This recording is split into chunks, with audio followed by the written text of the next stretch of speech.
Anglian novel? Question लिख लीजिए। Trends in the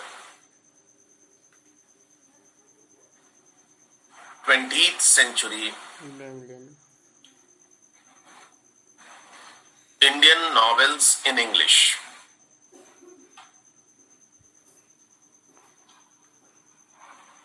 slash कीजिए। Indo Anglian novels in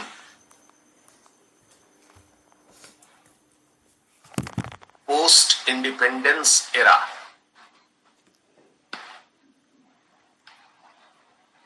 post independence era.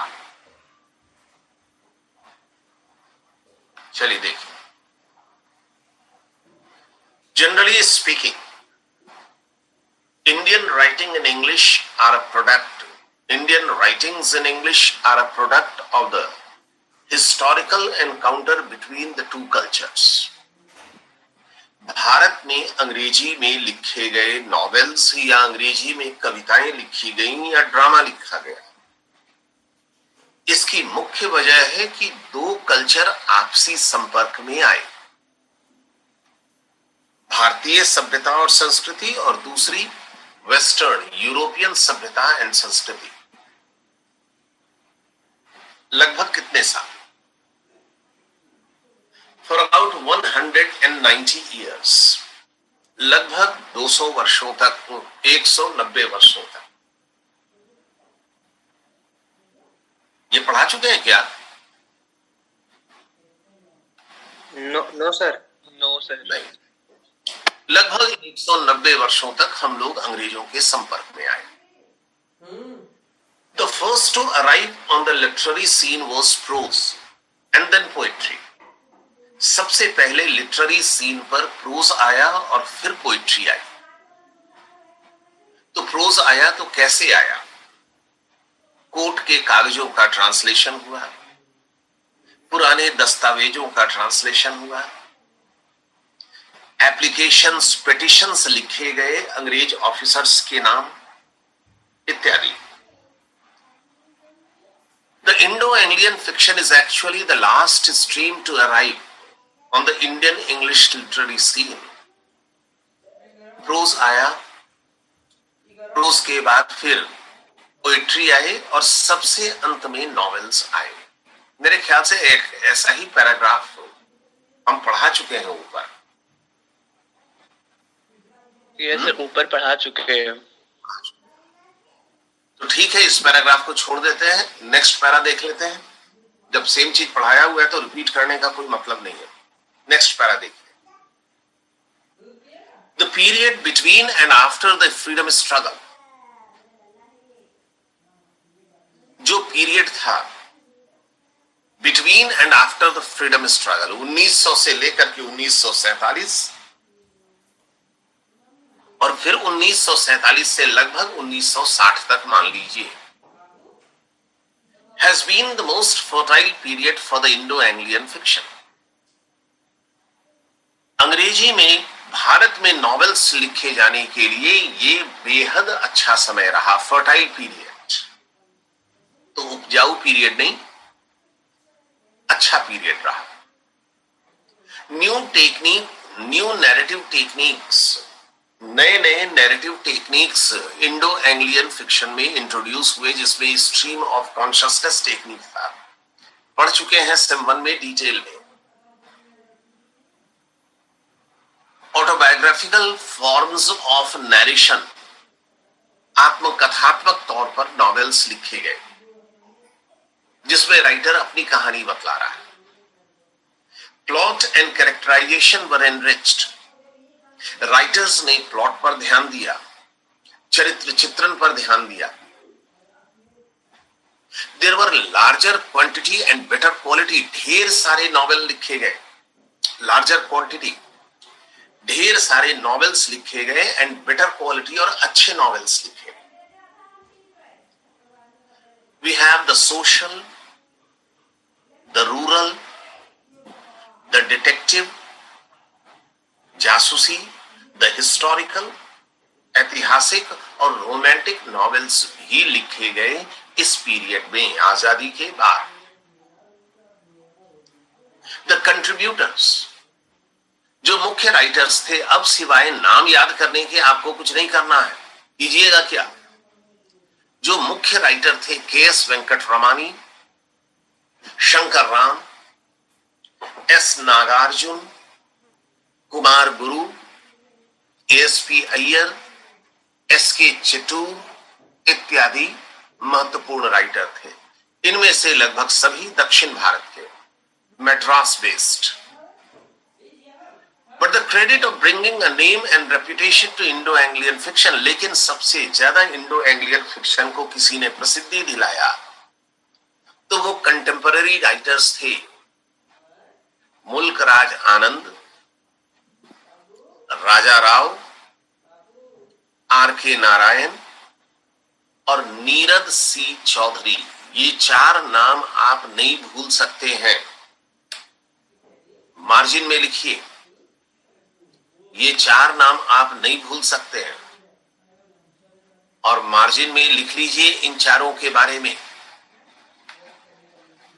The four wheels, FOUR, four wheels, WHEELS, four wheels of Indo Anglian fiction.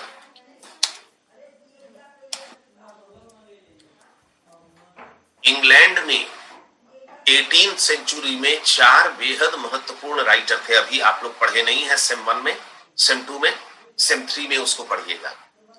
England में चार बेहद महत्वपूर्ण novelist हुए थे, Samuel Richardson, Henry fielding, Tobias Smollett और चौथा Lawrence stern. ठीक इन्हीं के तर्ज पर इंडिया में भी, इंडो एंग्लियन फिक्शन में भी चार बेहद महत्वपूर्ण नाम हैं।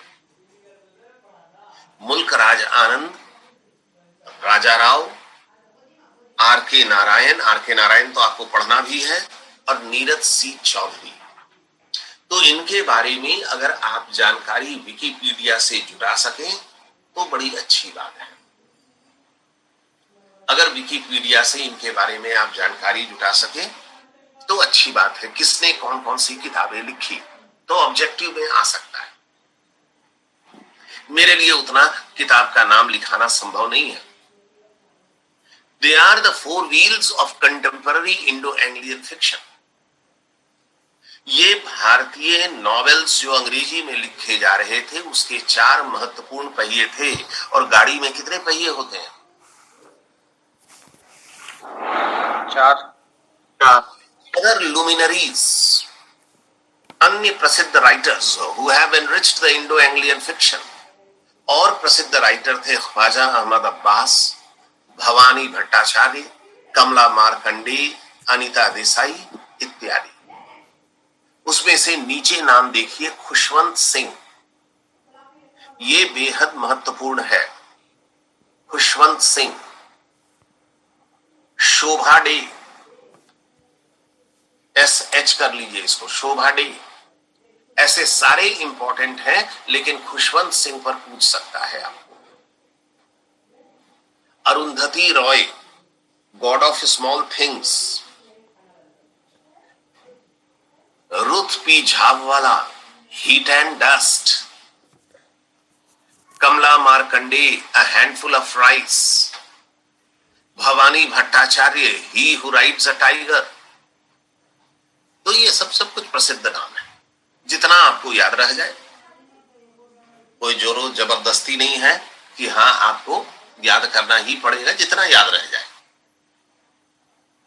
The Indo Anglian fiction is the contribution of the author's of diverse background. ये सारे राइटर्स अलग अलग पृष्ठभूमि के थे। कोई आर्मी में काम करता था, कोई पाकिस्तान से भारत आया था, कोई दक्षिण भारत का था, कोई उत्तर भारत का था, कोई एरिस्टोक्रेट था, कोई मध्यम वर्ग के परिवार का था, कोई उच्च जाति का था, कोई निम्न जाति का था। तो सब अलग अलग बैकग्राउंड के। Hence we see diversity in themes and techniques. इसलिए इनके थीम्स और टेक्निक्स में भी डिफरेंस है। इन स्पाइट ऑफ दिस, इसके बावजूद it has some common features, namely the presentation of a personal narrative. इसके अलावा, इसके बावजूद इन सब की अपनी अपनी विशेषता है और इन लोगों ने पर्सनल नैरेटिव, अपनी कथा को कहा है against the background of modern Indian history, भारतीय इतिहास की पृष्ठभूमि में। और उस समय भारत का इतिहास था क्या? आजादी की लड़ाई। It is also about the conflict of values between the families and the individual.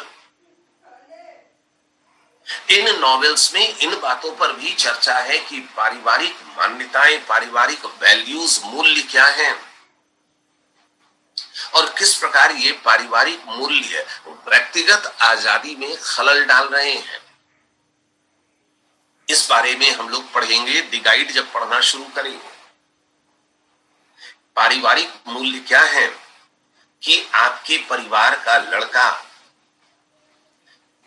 प्रतिष्ठित परिवार की लड़की से विवाह करे और उसके बाद घर में रहे, या पारिवारिक मूल्य क्या है? Live in relationship. क्या चीज है पारिवारिक मूल्य?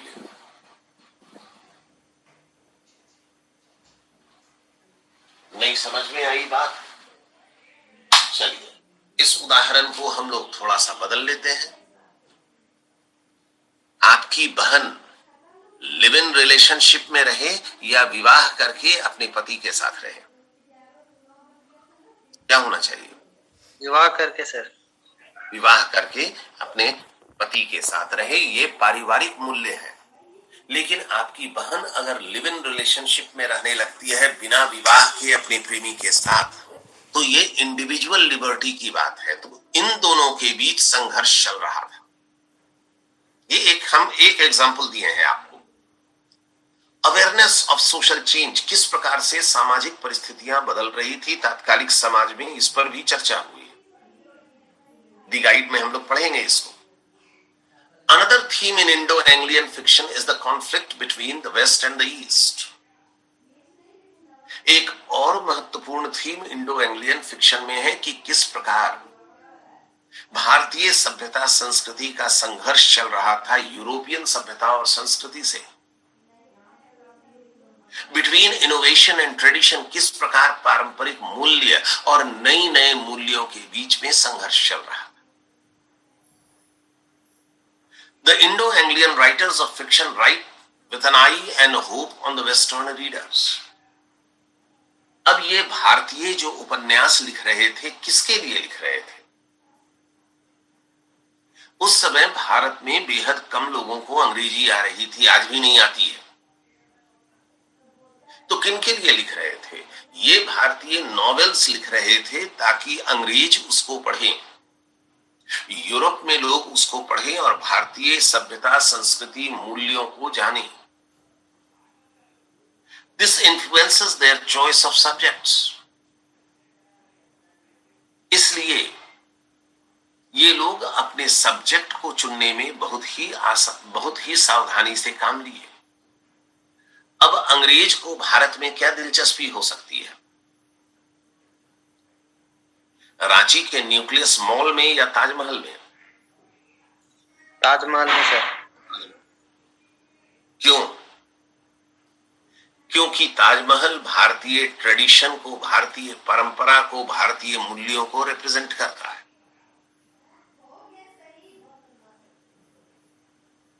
But at the same time, that is why they wrote about sadhus, fakirs, caves, temples, etc. इसलिए भारतीयों ने उन विषयों के ऊपर लिखा जिन विषयों में वेस्टर्न पीपल की रुचि हो सकती थी। But at the same time there are elements of Indianness. इसके बावजूद तमाम कहानियों में एक इंडियननेस की फीलिंग जरूर थी। नेशनलिज्म, पैट्रियटिज्म, देशभक्ति की फीलिंग थी। Glorification of India's past, Bharat के शानदार अतीत की चर्चा थी, इत्यादि। It is interesting to note that some of the writers of Indo-Anglian fiction use the first person narrative technique. आमतौर पर नॉवेल में फर्स्ट पर्सन नैरेटिव टेक्निक का इस्तेमाल नहीं होता है, थर्ड पर्सन नैरेटिव टेक्निक का इस्तेमाल होता है। लेकिन भारतीय नॉवेलिस्ट ने फर्स्ट पर्सन नैरेटिव टेक्निक का भी इस्तेमाल किया अपनी कहानियों में। फर्स्ट पर्सन नैरेटिव टेक्निक का मतलब होता है कि राइटर खुद कहानी में मौजूद है, और अगर राइटर खुद कहानी में मौजूद है तो ये ऑटोबायोग्राफिकल नॉवेल बन जाता है। The central character, the hero, is the narrator of the novel. आमतौर पर ऐसी कहानियों में हीरो ही कहानी बोलता है। इस टेक्निक का इस्तेमाल किया है। This technique is seen in many novels such as Raja Rao का द सर्पेंट एंड द रोग, मलगांवकर का द प्रिंसेस, नयनतारा सहगल का a time to be happy, और कुछ किताबों में थर्ड पर्सन नैरेटिव टेक्निक भी इस्तेमाल किया गया है, जैसे आमिर अली की ट्वाइलाइट इन दिल्ली, आर.के. नारायण का waiting for Mahatma. R.K. Narayan's The Guide has combined both modes of narration.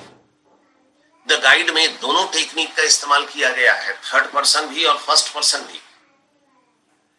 तो इस मामले में वो इंटरेस्टिंग नॉवेल है। The Indo Anglian fiction has also made the creative use of myths. इन कहानियों में मिथ्स का भी इस्तेमाल किया गया है, पुरानी दंत कथाओं का भी इस्तेमाल किया गया है। नारायण का the man eater of Malgudi और मुल्कराज आनंद की the old woman and the cow, ये सब अच्छे एग्जाम्पल हैं जिसमें मिथ का इस्तेमाल किया गया है। अब तो नाम है, आपको नाम याद करने पड़ेंगे।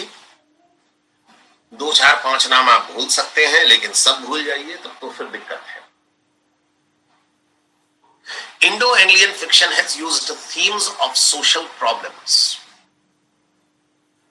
इंडो एंग्लियन फिक्शन ने सामाजिक समस्याओं के बारे में लिखा, जाति व्यवस्था के बारे में लिखा, अनटचेबिलिटी, छुआछूत के ऊपर लिखा, बदलते हुए वैवाहिक मूल्यों के ऊपर लिखा,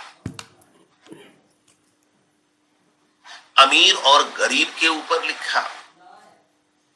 गोदान लिखा गया ना, भले ही हिंदी उर्दू में लिखा गया हो, लेकिन गोदान का विषय जान जाइए। सोशल प्रॉब्लम्स पर लिखा गया, ड्रिंकिंग पर लिखा गया, सूदखोरी पर लिखा गया, विडो रिमैरिज पर लिखा गया,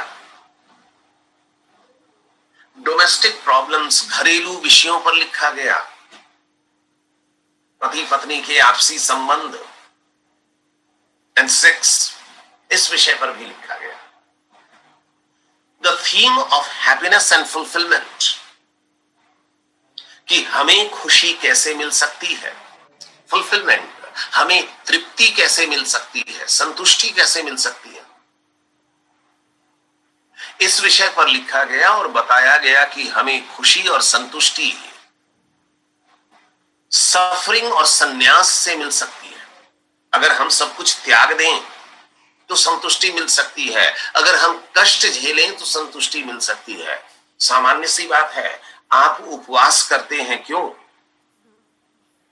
स्लिम होने के लिए या आत्मिक संतुष्टि के लिए?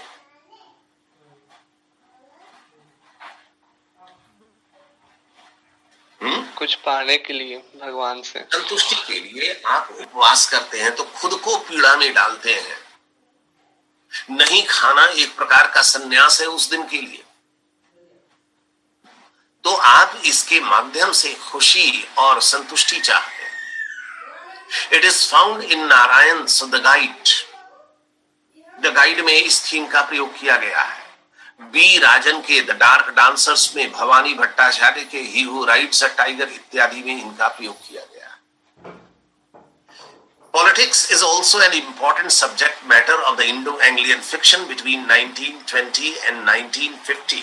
Politics भी एक महत्वपूर्ण विषय है। 1920 से 1925 के बीच में ढेरों राजनीतिक घटनाएं हुई भारत में। 2-4 नाम बतला दीजिए।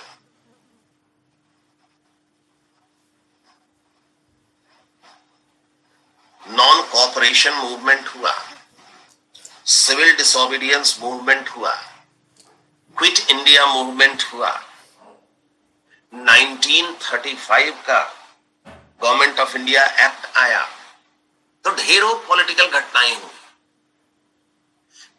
1947 में भारत आजाद हुआ। The theme was greatly influenced by Gandhi's role। तो इस विषय पर भी लिखे गए और गांधी जी ने जो रोल प्ले किया, गांधी जी की फिलॉसफी थी, उसका भी इस्तेमाल किया गया। और गांधी जी की फिलॉसफी क्या थी? Truth and non violence. Raja Rao की Kanthapura is a glowing example of this kind of novel. Kanthapura इस प्रकार का एक शानदार नॉवेल है। Other novels in this regard are K Abbas का इनकलाब, मुल्क राज आनंद का the sword and the sickle. आगे नाम ही नाम है तो अब क्या करेंगे, उसको कितना पढ़ेंगे। आखिरी 3 लाइन देखिए, ईस्ट वेस्ट एनकाउंटर। भारतीय सभ्यता संस्कृति का संघर्ष यूरोपियन सभ्यता संस्कृति से has also remained, remained की स्पेलिंग ठीक कीजिए, REMAINED। अ मेजर थीम, ये भी मेजर थीम है। बहुत सारी हिंदी फिल्में आप देखते होंगे जिसमें दिखाते होगा कि 2 हीरोइन है, एक वेस्टर्न डांस कर रही है और एक इंडियन डांस कर रही है, एक गांव की लड़की है और एक शहर की लड़की है। तो ये ईस्ट एंड वेस्ट का संघर्ष दिखलाता है। गांव की लड़की को हीरो ने ठुकरा दिया, वही लड़की बाद में शहरी लड़की बनकर के हीरो से प्रेम करती है और अंत में दिखाइएगा फिर वो वापस गांव की लड़की बन जाती है। तो ये ईस्ट एंड वेस्ट का संघर्ष है।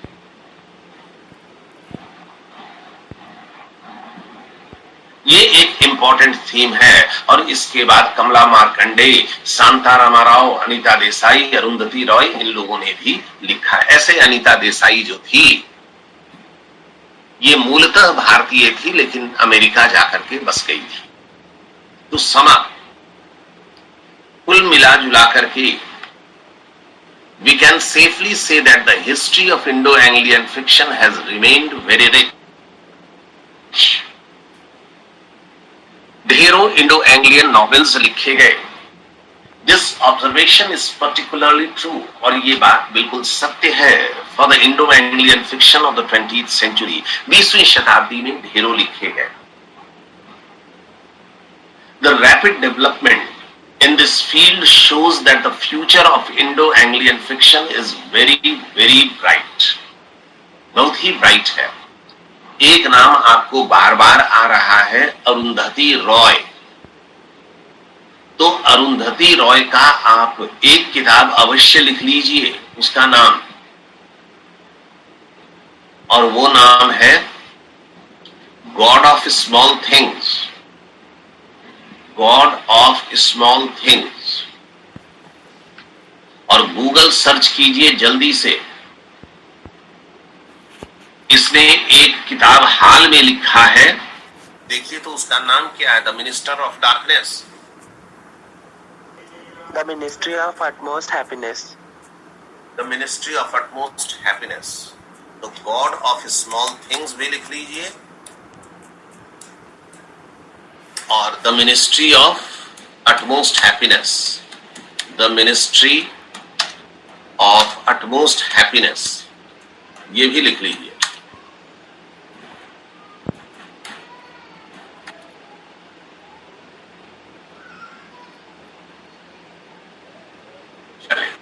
बहुत सारे चेतन भगत है, तो पढ़िएगा तो पता चलेगा, नहीं तो फिर पता नहीं चलेगा।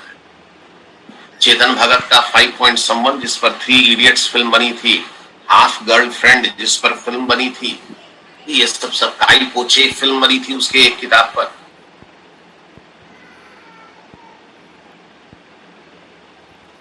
अमीश त्रिपाठी,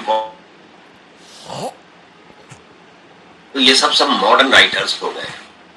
नेक्स्ट क्वेश्चन लिखिए, Indo Anglian short stories. Indo Anglian short stories कितना दिन का मटेरियल और बचा है जी? Mana pasok? Chop नहीं पिलाऊंगी यार। तो एक दिन का मटेरियल और बचा हुआ है। उसके बाद आज कोशिश करेंगे आप लोगों को भेज देंगे कौन सी किताब, एज यू लाइक इट। हाँ, इंडो एंग्लियन शॉर्ट स्टोरी। देखिए, केवल नाम ही नाम रहेगा, क्या करेंगे हम, उसमें कुछ भी नहीं कर सकते हैं विशेष। The publication of first short story collection in 1885। Short story बहुत पहले लिखा जाने लगा था। पहली किताब प्रकाशित हुई थी 1885 में, रियलिटीज ऑफ इंडियन लाइफ के नाम से। Marks the beginning of Indo Anglian short story. इसी को इंडो एंग्लियन शॉर्ट स्टोरी की शुरुआत मानी जाती है। In fact, the history of Indo-Anglian short story is as old as the history of Indo-Anglian fiction। और कितना पुराना है शॉर्ट स्टोरी का इतिहास, कितना पुराना है? लगभग उतना ही जितना पुराना उपन्यास का इतिहास है भारत में। होता क्या है, राइटर्स शॉर्ट स्टोरीज लिखना शुरू करते हैं और अपनी भावनाओं को व्यक्त करते हैं, और जब यही शॉर्ट स्टोरी लॉन्ग स्टोरी हो गई तो आप उसको नॉवेल बोल लीजिए। A systematic study of Indo Anglian short story shows, अगर हम सिस्टमेटिकली इसको पढ़ें तो पता चलता है कि शॉर्ट स्टोरी जो है एक movement from doubt to confidence है। कि शॉर्ट स्टोरी राइटर्स जो हैं वह बढ़ रहे थे डाउट से कॉन्फिडेंस की ओर। कैसा डाउट? आरंभ में जब भारतीयों ने लिखा तो उन्हें विश्वास नहीं था कि वह कुछ अच्छा लिख रहे हैं, तो उन्हें अपनी एबिलिटी पर डाउट था। लेकिन जैसे ही इनकी कहानियां प्रकाशित हुई और लिटरेरी सर्कल में इनकी कहानियों को पसंद किया जाने लगा, तो फिर इन्हें कॉन्फिडेंस आया कि हम भी अंग्रेजों के समकक्ष लिख सकते हैं। तो भारतीयों की यही जर्नी रही, from doubt to confidence. During its short history, बहुत ज्यादा लंबा इतिहास कहानियों का नहीं है भारत में। संस्कृत और हिंदी की कहानियों का बहुत पुराना इतिहास है, लेकिन इंग्लिश की कहानियों का इतिहास तो एज ओल्ड एज 1885 तक ही है बस।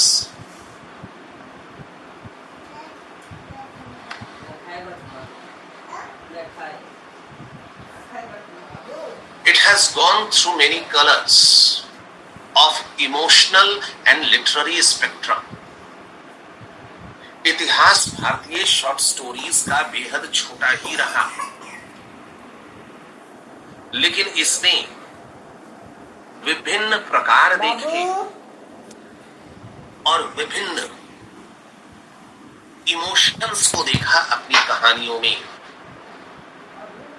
विभिन्न प्रकार देखे, लिटरेरी स्पेक्ट्रम का मतलब है लिटरेरी रेंज, भांति भांति की कहानियां लिखी गई। तो ये देखा इन लोगों ने। Most of the short story writers have been Indo Anglian novelists. कहानियों को लिखा किसने? तो कहानियों को लिखा उन्हीं लोगों ने जो नॉवेल लिख रहे थे। Whose experiences have spilled out in these shorter narratives। उधर उपन्यास लिख रहे थे और इधर शॉर्ट स्टोरीज भी लिख दे रहे, with as much vehemence as in their novels। और इनके नॉवेल्स में, इनकी शॉर्ट स्टोरीज में उतनी ही इंटेंसिटी थी, उतना ही फोर्सफुलनेस था। वेहमेंस मीन्स फोरफुलनेस। उतना ही फोरफुलनेस था जितना इनके नॉवेल्स में था। यानी इनकी कहानियां, शॉर्ट स्टोरीज उतनी ही प्रभावशाली थी जितनी कि इनके नॉवेल्स थे। The Indo Anglian short story can be called well made short story. इन लोगों ने अच्छी कहानियां लिखी, वेल मेड इसलिए बोला जाता है क्योंकि इन कहानियों का स्ट्रक्चर यूरोपियन शॉर्ट स्टोरीज से कम नहीं था, गाय डी मोपासा की कहानियों से कम नहीं था। कहा किस देश का था Guy de Maupassant? France. Because it followed the set structure of the conventional form. क्योंकि भारत में जो शॉर्ट स्टोरीज इंग्लिश में लिखी जा रही थी वह शॉर्ट स्टोरी के पारंपरिक फॉर्म का पालन कर रहे थे। Good beginning, good middle, good and. किसी कहानी में डेनुमा का प्रयोग हो रहा था।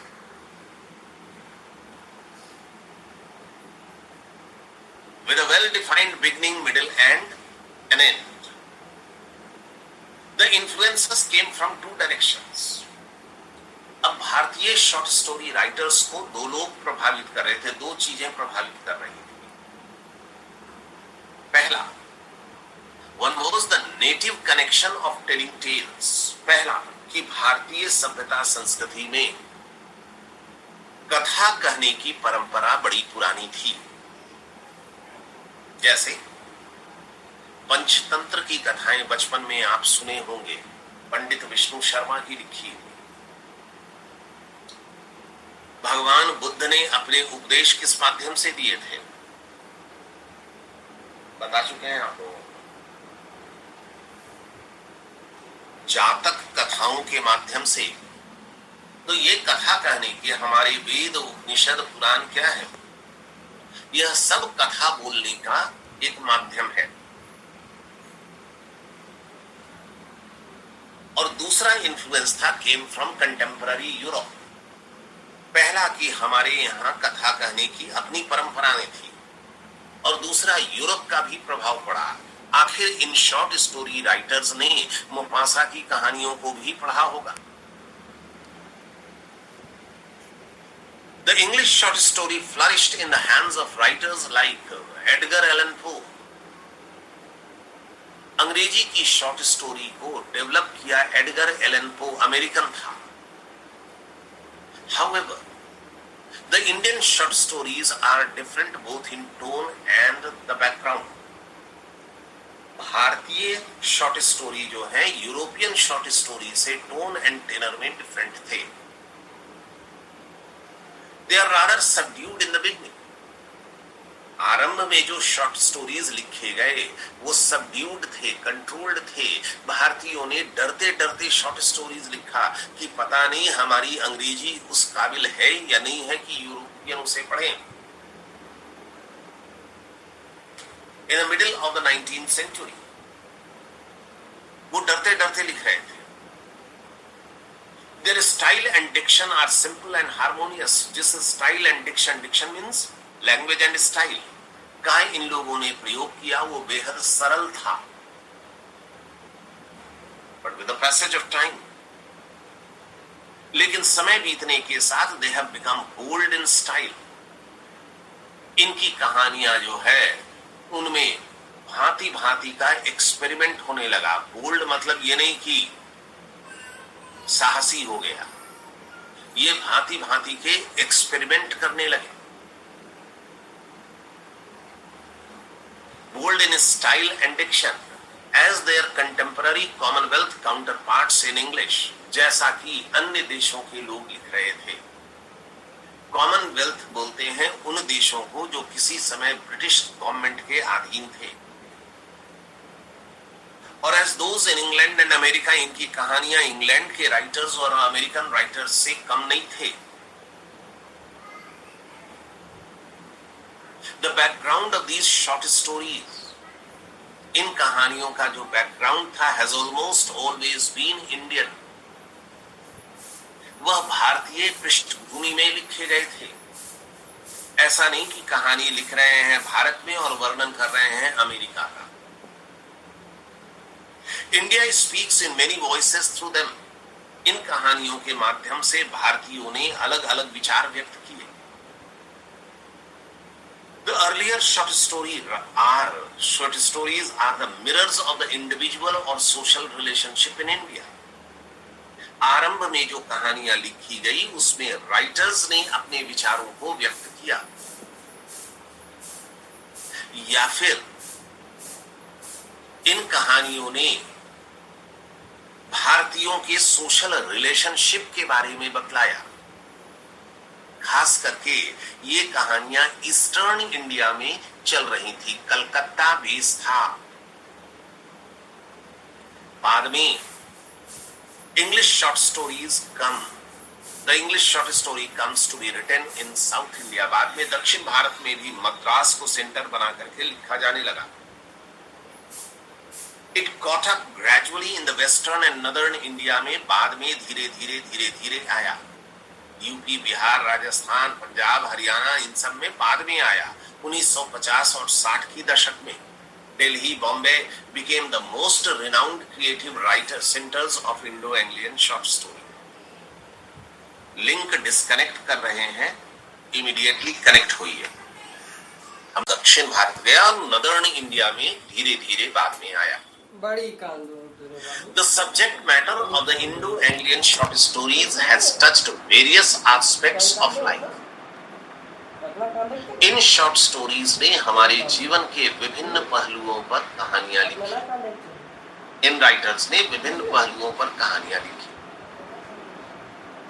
It cannot be forgotten, ये भूला नहीं जा सकता है that the pre-1947 short story writers, कि देश की आजादी के पहले जो शॉर्ट स्टोरीज लिखे गए थे, वो short story writers were in constant and fierce competition with British short story writer.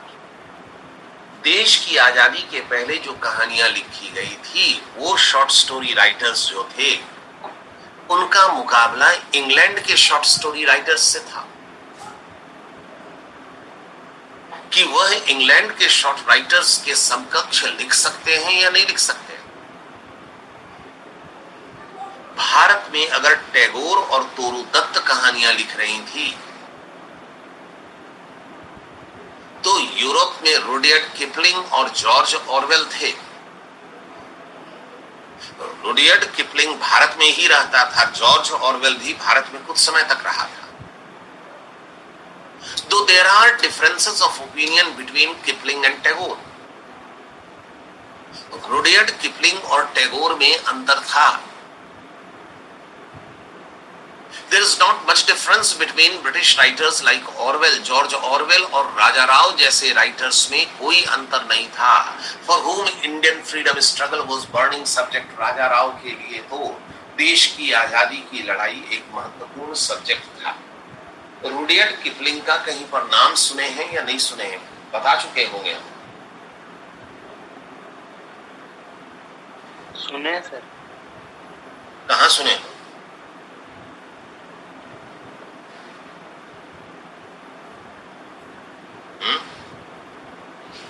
इसकी सबसे प्रसिद्ध किताब थी द जंगल बुक, जिस पर एक फिल्म बनी है। कौन सी? The Jungle Book. The Jungle Book पर फिल्म बनी है मूगली। देखे नहीं देखे? देखे उसी इसी के नॉवेल पर बनी। Many of the pre-1947 short story writers, देश की आजादी के पहले लिखने वाले बहुत सारे writers deal with the subject of partition. उन्होंने अपने कहानियों में पार्टीशन का जिक्र किया। कौन सा पार्टीशन?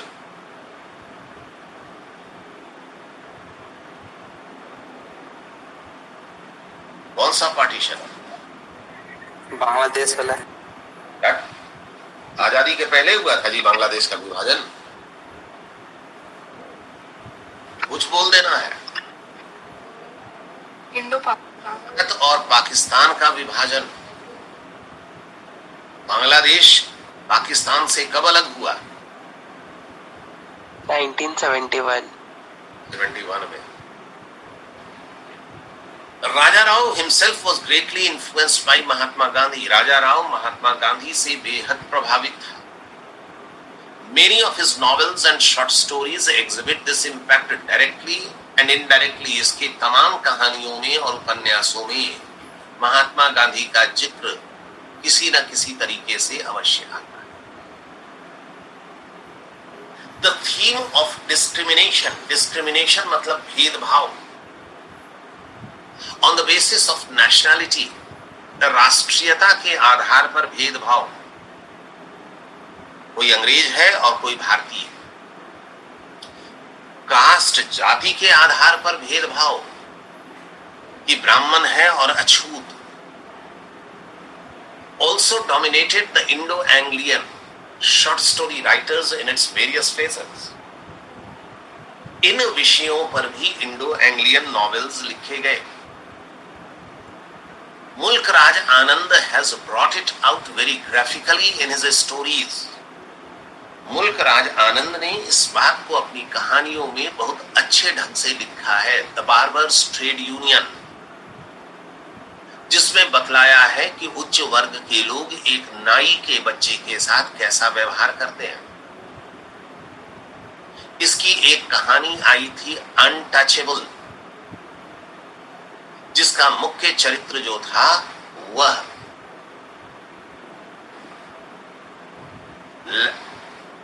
वो अनटचेबल है, अछूत है, पखाना साफ करता है, उसके ऊपर कहानी है। इसने और भी कई कहानियां लिखी, the sword and the sickle, the big heart इत्यादि।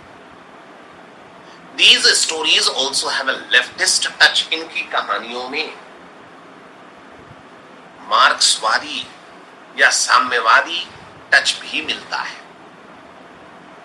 कि रिसोर्सेस का इक्विटेबल डिस्ट्रीब्यूशन होना चाहिए। Speaking out against the capitalistic movement, और पूंजीपति वर्ग या ऐसा वर्ग जिसके पास विशेषाधिकार हो, उनके विरुद्ध भी ये बात करता है। In fact politics has remained a dominant factor in A true Indo Anglian short stories में पॉलिटिक्स एक बेहद महत्वपूर्ण सब्जेक्ट रहा है। While Tagore believed in writing short stories mostly on the individual relationship, Tagore ने, कौन सा टैगोर, शर्मिला टैगोर की रविन्द्रनाथ टैगोर? रविन्द्रनाथ टैगोर सर। तो शर्मिला टैगोर का रिश्ता खोजे जी रविन्द्रनाथ टैगोर से, नहीं मिला? नो सर, वही मिला, ग्रैंड डॉटर वाला। ग्रैंड डॉटर है शर्मिला टैगोर, कोई रिश्तेदारी नहीं है जी। क्या विकिपीडिया में लिखा हुआ है? यस सर, में सर्च किए थे तो यही लिखा हुआ था सर। क्या लिखा हुआ था? Grand daughter of Rabindranath Tagore. Yes sir, लिखा हुआ यही था सर। अच्छा ठीक है, हम भी पढ़ेंगे, देखेंगे। आप बता दीजिए सर। हमको तो मालूम है कि कोई रिश्तेदारी नहीं है, हमको मालूम है कि कोई रिश्तेदारी नहीं है, आपकी तो पता नहीं।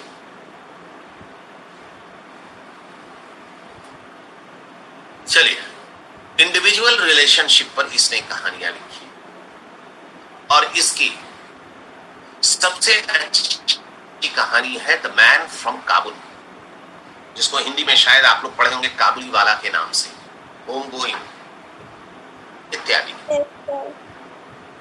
The writers after him took up political opinion without any hesitation. बाद के राइटर्स ने पॉलिटिकल विषय पर भी लिखी। द मैन फ्रॉम काबुल अवश्य पढ़ लीजिएगा, गूगल सर्च करके, बड़ी अच्छी कहानी है। इंग्लिश में नहीं पढ़ सकते हैं तो हिंदी में भी ट्रांसलेशन होगा, उसका पढ़ लीजिएगा। Raja Rao has shown a deep interest in the Indian freedom struggle.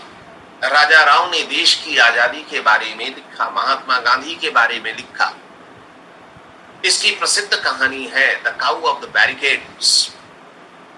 He took out several collections of short stories including, इसने बहुत सारे शॉर्ट स्टोरीज के कलेक्शन को लिखा जिसमें प्रसिद्ध है, इसको क्या पढ़ेंगे, जवानी। क्या पढ़ेंगे?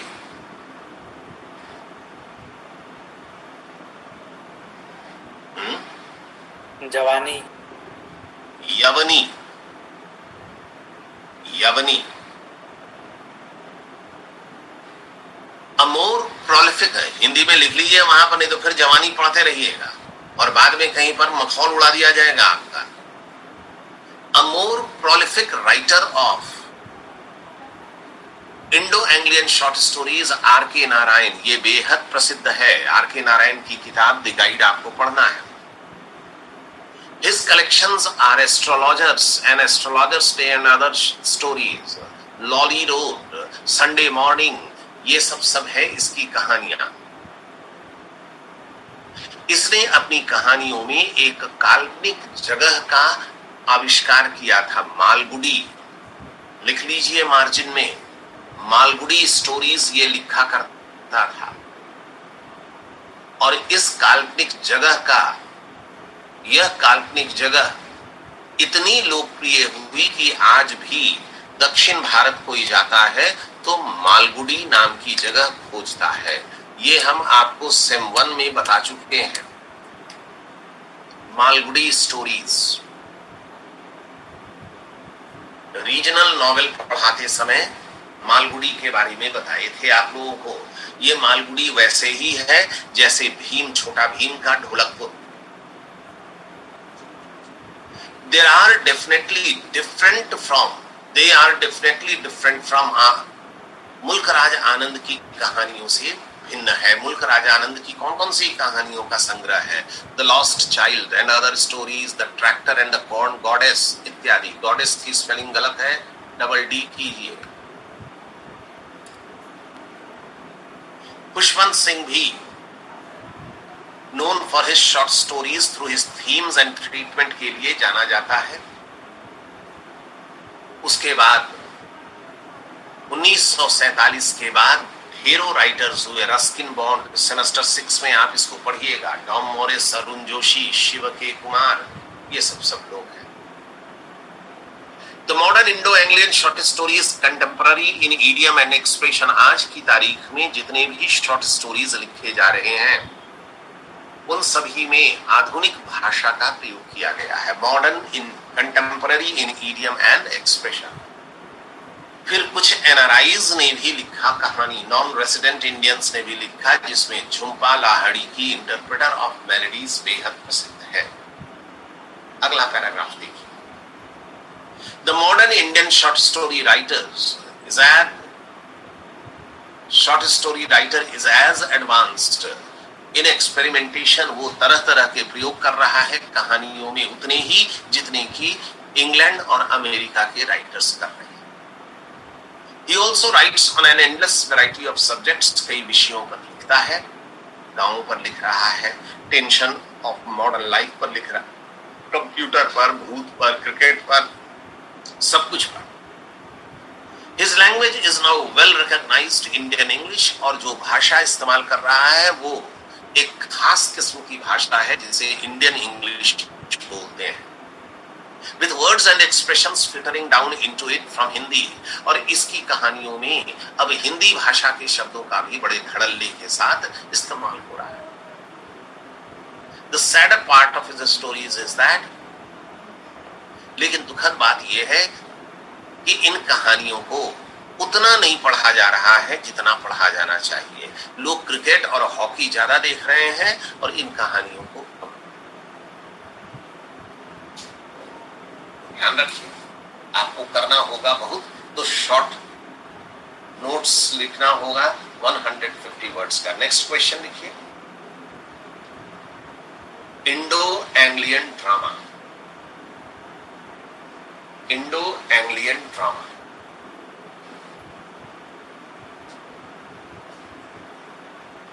दो आंसर बचा है, इसको हम परसों नहीं कल आपको कर देंगे। इंडो एंग्लियन ड्रामा,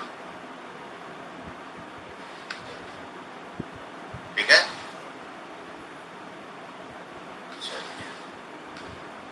अब दो किताबें हम लोगों की बचेंगी इसके बाद, एज यू लाइक इट और the guide. As you like it पढ़ लेंगे, फिर द गाइड अपना इत्मीनान से हम लोग धीरे धीरे पढ़ते रहेंगे जितना टाइम लगे। अभी तो इंटरनल वगैरह का कहीं कोई खबर नहीं है, तो बहुत हो गए इंटरनल, तो अगस्त के अंतिम महीने में होगा आपका सेमेस्टर 2 का इंटरनल। तब तक तो आपका पूरा कोर्स खत्म हो जाएगा। जब कोर्स खत्म हो जाएगा तो बाकी चीजें जो कोर्स में नहीं है वो भी पढ़ा देंगे, क्योंकि उटपटांग प्रश्न आ गया तो फिर किसी प्रकार से जान तो बचाइए आप। ठीक है, वैसे भगवान मालिक है, एग्जामिनेशन होगा नहीं होगा सेमेस्टर 2 का भी। सेमेस्टर 1 का फॉर्म भर लीजिएगा अवश्य। आपका रजिस्ट्रेशन नंबर आपके ईमेल पर आया हुआ होगा, चेक कर लीजिए। और अगर ईमेल पर रजिस्ट्रेशन नंबर नहीं है तो फिर कॉलेज जाइएगा, कॉलेज में मिल जाएगा। ऐसे अपने ईमेल पर ट्राई कर लीजिएगा, उस पर आया हुआ होगा। एंड करें क्लास। Thank you sir.